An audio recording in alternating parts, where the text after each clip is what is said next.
In a fiery hearing, Dan Goldman went head-to-head with Secretary Kristi over Abrego Garcia, an El Salvador resident alleged to be tied to MS-13. Despite a 9-0 Supreme Court ruling requiring due process, Nome repeatedly dodged questions, insisting Garcia had been treated appropriately. Goldman's frustration boiled over. "Madam Secretary, if you would be quiet, you are not following this court order." A tense showdown over the rule of law and accountability. I now recognize Mr. Goldman for 5 minutes of questioning. Thank you, Mr. Chairman. I would like to go back to Mr. Kilmar Abrego Garcia's case, Madam Secretary.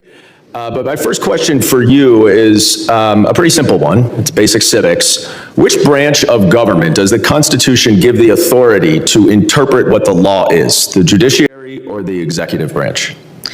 Sir, going forward, the interpretation of the law, you make the laws in this body. The judicial branch makes sure that they have integrity and they're applied properly to individuals. So I'm just going to take that as the judiciary branch. Now, let's focus for a second on what the judiciary branch has said about this case. We know the Supreme Court has said 9-0 that, notwithstanding your statements under oath here today, that Mr. Kilmar Abrego Garcia was afforded due process, he was in fact not afforded due process, because then if he were, you would have seen the withholding order that did not permit him to be deported to El Salvador.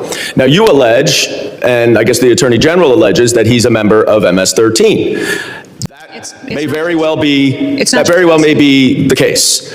And if he is, now that is a foreign terrorist organization, certainly the immigration laws would allow him, and in fact require him, to be deported. I certainly would support that. But the problem that we have here is what you allege, what Ms. Green alleges, what the Attorney General alleges, is not the judiciary. You don't get to decide whether or not he is an MS-13 member. And you don't have to take my word for it, because Judge Wilkinson, a Fourth Circuit judge, very conservative, addressed this argument. He said, the government asserts that Abrego Garcia is a terrorist and a member of MS-13. Perhaps, but perhaps not. Regardless, he is still entitled to due process. If the government is confident in its position, it should be assured that position will prevail in proceedings to terminate the withholding of removal order.